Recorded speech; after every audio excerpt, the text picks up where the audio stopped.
떠다니는 구름이 온 곳 없듯 가는 곳 자취가 없네.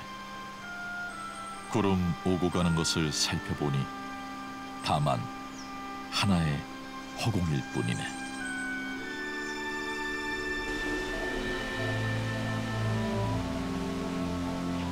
불교 수행의 궁극은 무상함을 뚫고 무아를 넘어 생사해탈을 이루는 것, 바로 완전한 열반을 이루는 것이다.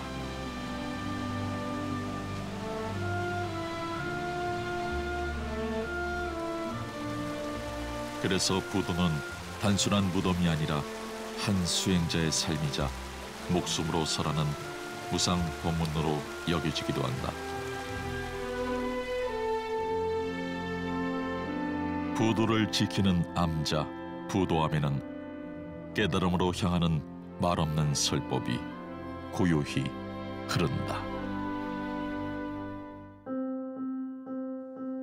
한반도의 적주인 백두대간이 나무로 힘차게 뻗어 낙동강과 금호강이 만나는 자리에 팔공산이 우뚝 솟아 병풍처럼 둘러져 있다. 그 팔공산 중심에 1500년의 역사가 담긴 신라시대 고찰 동화사가 자리하고 있다. 832년 심지왕사가 중창한 것으로 알려진 동화사는 고려에 들어서는 영통사, 숭법사, 부인사 등과 함께 경, 유를 시험하는 사찰이었으며 조선시대에 이르러 1606년엔 사명대사가 절을 중창하고 이곳에서 의병을 모집해 훈련을 시키기도 했다. 이로부터 팔공산은 이 산세가 세 분의 부처님 형상이라 하여 오악 가운데 하나인 부악으로 추앙받았던 민족의 영산으로 약사 신앙의 중심지였다. 동화사는 한반도의 역사를 관통하는 사찰인 동시에 한국 최대 통일 약사 열애 대부를 조성하면서 명실상부한 약사 신앙의 성지로 거듭났다. 한때는 일대 55개의 사찰을 거느렸던 대본산이었던 동화사. 그 중에서도 부도암은 동화사 산내 암자 중에서도 가장 규모가 컸던 곳이다. 부도암의 부도는 부처 또는 고승의 살이나 유고를 봉안하는 탑으로 승탑이라 부르기도 한다. 이름처럼 부도암은 이 부도를 지키는 암자였지만 이제는 암자에서 떨어진 산기슭에 단 1기만 남아있다. 비교적 작은 규모로 현재 세월의 풍파 속에서 조금 무너지긴 했지만 바닥돌과 몸돌, 지붕돌을 갖추고 있고 통일신라 시대부터 유행했던 팔각 원당형의 부도 형식을 띠고 있다.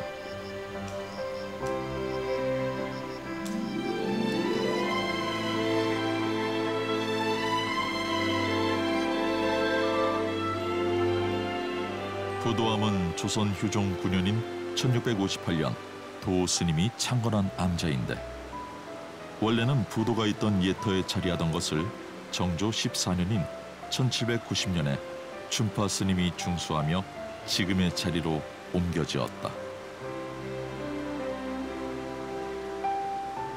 부도암에 들어가기 전에 이 문에 들어오면 아르마리를 두지 말라라는 선가의 수행법을 되새겨야 한다.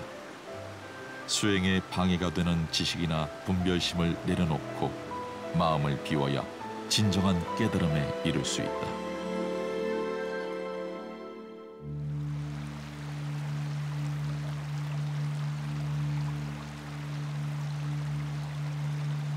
암자는 팔공산에서도 깊은 산속에 가부좌를 틀고 있다.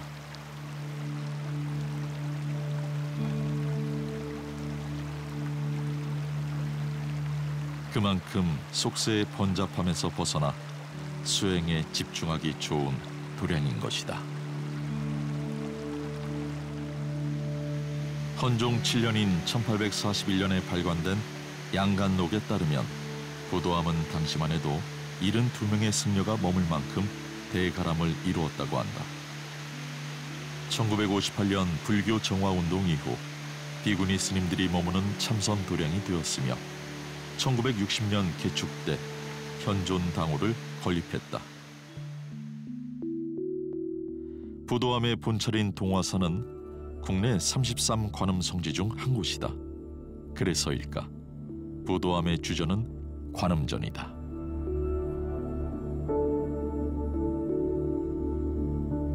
전각의 이름처럼 불단 위에는 삼존불 대신 관세음보살 한 분만 계신다.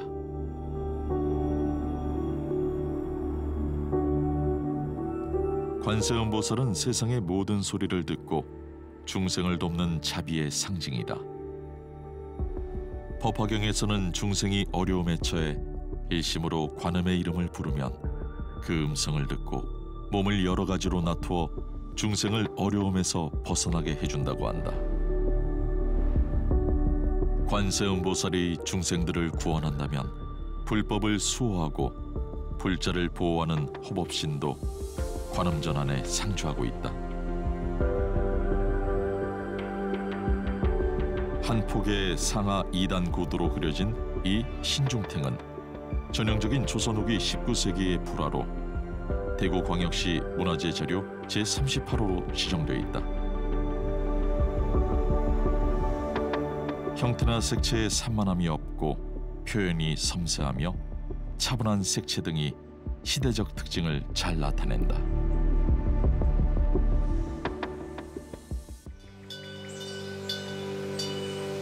백예관음 말없이 말씀하시고 남순동자 들음없이 들으시네. 화병 위에 푸른 버들 늘 여름이요. 바위 앞에 남색 대나무는 봄을 알리네.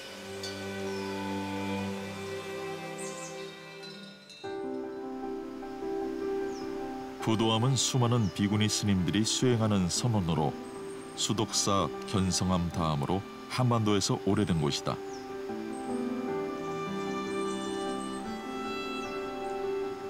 임법당이라 불리는 선원이 도량 중심에 자리한 것도 그 때문이라 할 수 있다. 1927년 성문 스님이 부도암으로 오면서 선원이 시작되었고 드락한 사찰을 이후 상명 스님이 맡아 가람이 다시 일어섰다. 1980년대부터 상명 스님의 제자 동호 스님이 뒤를 이어 가람을 일구었는데 두 번의 화재를 겪었지만 참선 정진을 통해 한국 불교를 대표하는 비구니 선원으로 우뚝 섰다.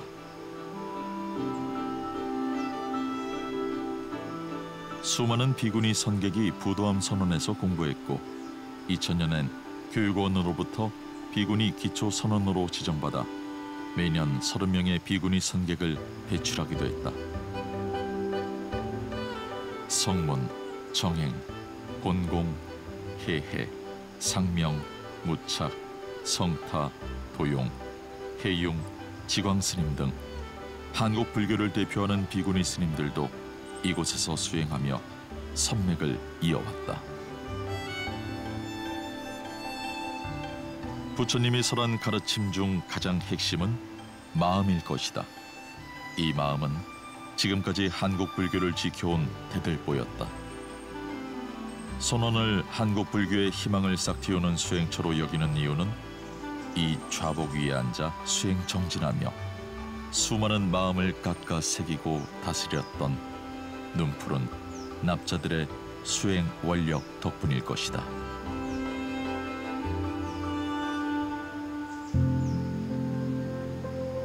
부도암 선원엔 주불로 아미타불이 모셔져 있고 대세지 보살과 11면 관세음 보살이 협시하고 있다. 부도암 선원의 아미타불은 지금으로부터 350년 전인 조선 중기에 제작됐다. 비록 크기는 작지만 후덕한 모습과 뚜렷한 이목구비, 부드러운 곡선을 띠는 가사의 모습을 통해 조선 중기의 정교한 조각 기법을 엿볼 수 있다.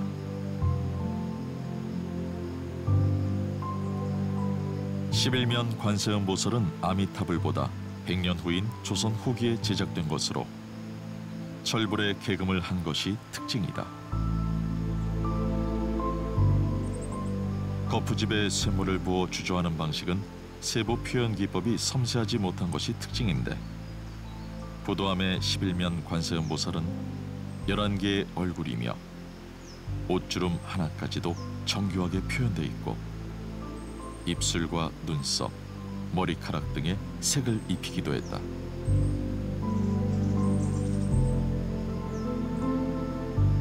철불이 등장하면서 보통 근엄하게만 했던 부처님의 얼굴이 지역에 따라 각기 다르게 나타나게 됐는데 누구나 해탈하면 부처가 될 수 있다는 가르침을 되새기게 한다.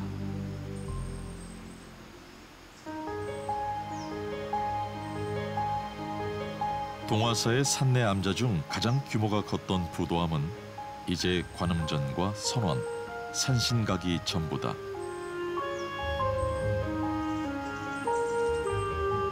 산신각은 부도함에서도 가장 높은 곳에 자리 잡고 있다.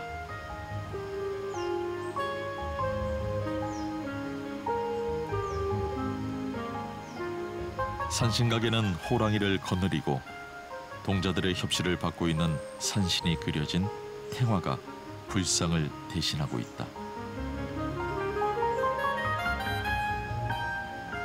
불교에서 산신은 불법의 수호자이자 기륭 화복을 관장하는 존재로 많은 사랑을 받아왔다.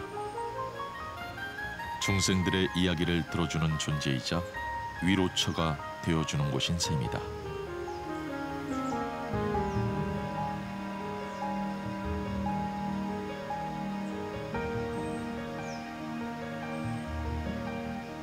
푸르른 대나무 숲이 암자의 울타리를 대신한다. 곱게 자라 휘어지지 않은 대나무는 수행자의 고든 마음, 청정한 삶을 닮았고 대나무의 텅 빈 속은 곧 공의 진리를 상징한다.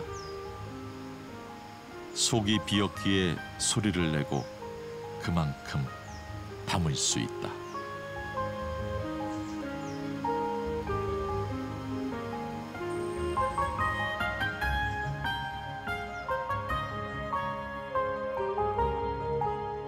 석가모니 부처님은 말씀하셨다. 인내심을 가져라. 모든 것은 적당한 때에 결국 내게 올 테니 언젠가 너는 내가 있어야 할 곳에서 너와 함께할 운명인 사람과 내가 해야 할 일을 하며 살게 될 것이다.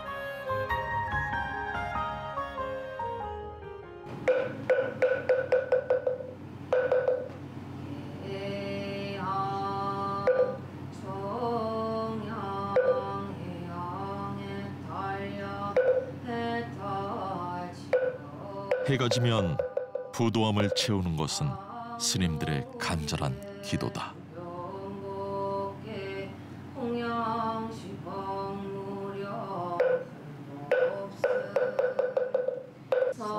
예불은 단순한 의식이 아니라 부처와 보살, 삼보에 대한 존경과 귀해, 자신의 죄업을 참여하는 수행의 일환으로 여겨진다. 예불을 통해 암안심을 꺾고 겸허의 덕을 배우며 심성을 정화하는 과정이며 특히 7번 절을 하는 칠정례는 지극한 마음으로 귀의하며 자신을 낮추는 것을 실천하는 일이다.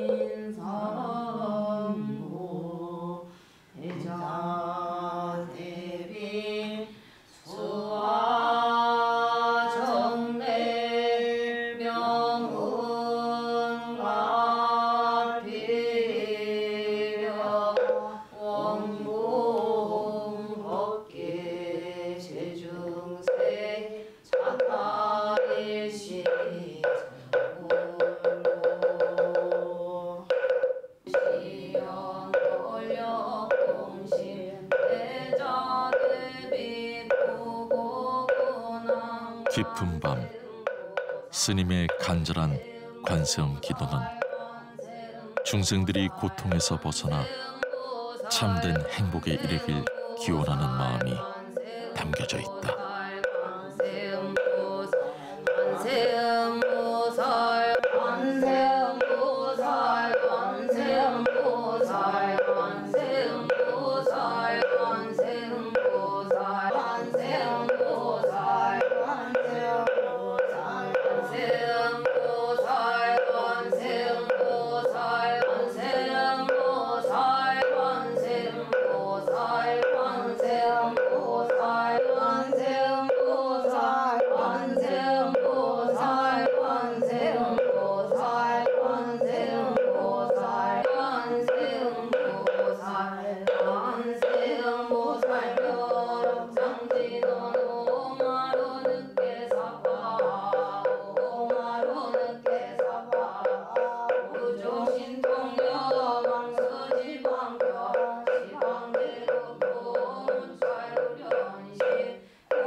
어둠이 사라지면 어김없이 아침이 찾아온다.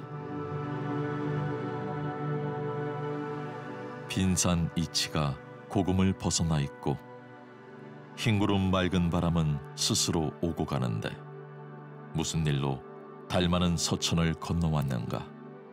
달기 우는 것을 보니 죽시요 인시에는 해가 솟겠네.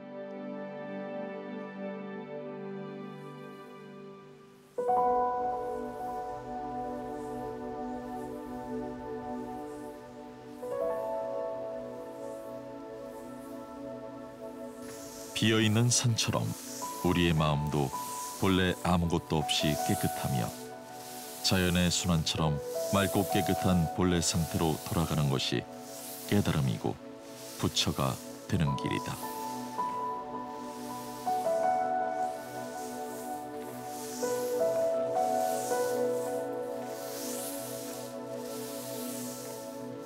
수행이란 특별한 것이 아니다.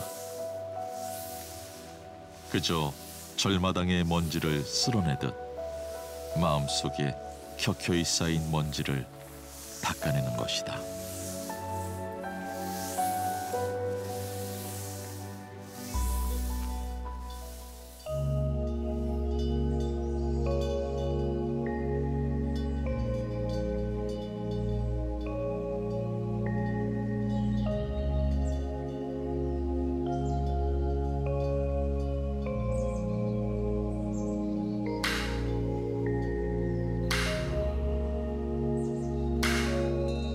참선은 그저 가부좌를 들고 벽을 바라보는 것이 아니다. 마음을 고요히 하여 자신의 내면을 관찰하고 집착과 번뇌를 내려놓는 과정이다. 세상의 모든 것은 끊임없이 변한다. 오늘의 기쁨도 내일의 슬픔이 될 수 있다. 진정 자유로워지고 싶다면 무상함을 깨닫고 손에 쥔 것에 놓을 줄 알아야 한다.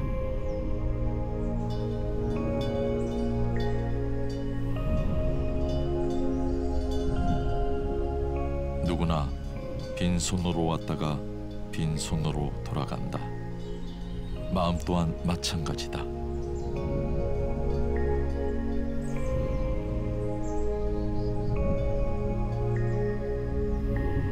어차피 텅 빈 허공으로 돌아갈 인생, 최선을 다해 살되 움켜진 것을 미련 없이 버릴 줄 알아야 한다.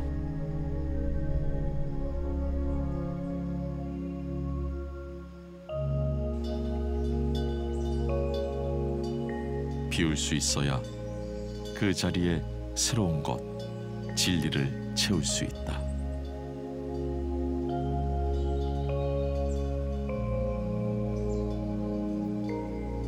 어느 수도승의 삶이 부도처럼 부도함을 지키고 섰다. 부도함을 그저 돌덩이라 바라본다면 거기서 깨달음도 그칠 것이요.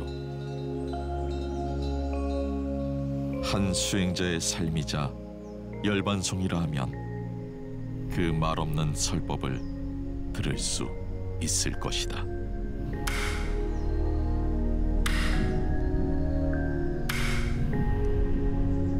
부도를 지키는 남자가 서라는 것은 이렇게 살아온 수행자들의 삶이자 본래의 마음으로 돌아가는 가르침인 것이다.